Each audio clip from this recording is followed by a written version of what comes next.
So you have had to really rethink ministry during this time of the pandemic. You're having to address universities that have all online education or that have some in-person, maybe some online hybrid models. How have you begun to adapt your ministry to students who are undergoing all these changes?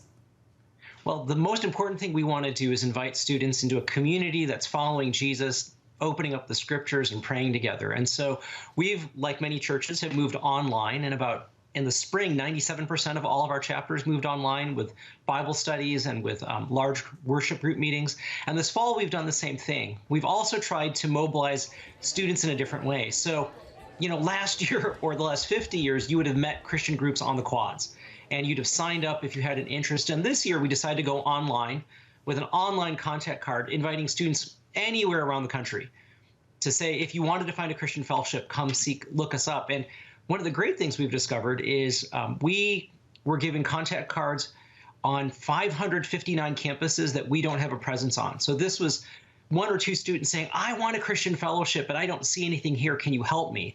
And so even though COVID has constrained what we can do on campus, it's actually opening the doors for us to reach many more campuses than we'd have gotten to this year. Wow, that's fantastic news. And how are you finding that these online Bible studies are working? Are they students at the same campus? How big are they? Are they able to be effective? Yeah, it really varies. Most of them are still focused on a geographic campus, because our hope is as soon as the pandemic begins to subside, those students will then start to meet in person. But some of our small groups we've designed to reach nationally. So our athletes group, Black Campus Ministry, one of our focused ministries, and many of the other groups have said, let's do a few nationally based ones. And so we've had small groups of anywhere between 5 and 50 people. And the great thing is we're finding students who used to say, I'm too busy to show up at a Bible study, are showing up now. They both have a little bit more time on their hands because they're not as busy on campus, but also the pandemic is raising questions about where are they going to find security, where do they find community, and what are they putting their hope in? So we're actually seeing a lot of spiritual openness. In fact, of the contact cards that we got across the nation, 1,000 students told us in the first 3 weeks they wanted help to be better evangelists because they saw an opportunity and a need. And so we immediately started creating training programs so that those 1,000 students could get deployed right at the beginning of their college careers, sharing the good news about Jesus and the hope they have. Wow. And talk about some of the challenges of this time, too. We know students are struggling. They're more isolated. Do you feel like some students perhaps are falling through the cracks who you might have been able to reach out before? What are you doing to try and meet some of these really deep needs of students at this time?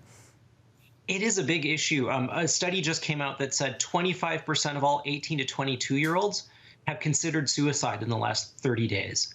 And so this is an unprecedentedly high number. And I think students are experiencing, as you mentioned, isolation. They're experiencing the stress of an ever-changing environment. And many of their dreams and hopes have been put on hold. And so InterVarsity is doing two things. One, we're really trying to focus on online and, where possible, in-person community, because we think the best spiritual and mental health support we can provide a student is a group of loving Christians who come alongside them, pray for them, and care for them.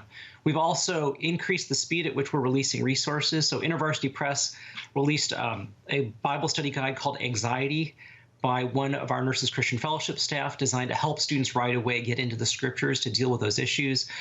We released a book by Sheila Wise-Rowe called Healing from Racial Trauma, which helps students engage both the psychological and the social realities that they're facing in ways that honor Jesus and bring them deeper into scripture and community. And we're continuing to develop new resources as we go, drawing students, I hope, primarily into life-giving relationships with other Christians, but where appropriate, sending them to campus support systems and counseling services which exist and which are there. And I think when Christian students say, you know what, there's no shame in experiencing stress right now, and many of us are really struggling with anxiety or depression, can I pray for you and can I help you get connected to some professional resources that could help you?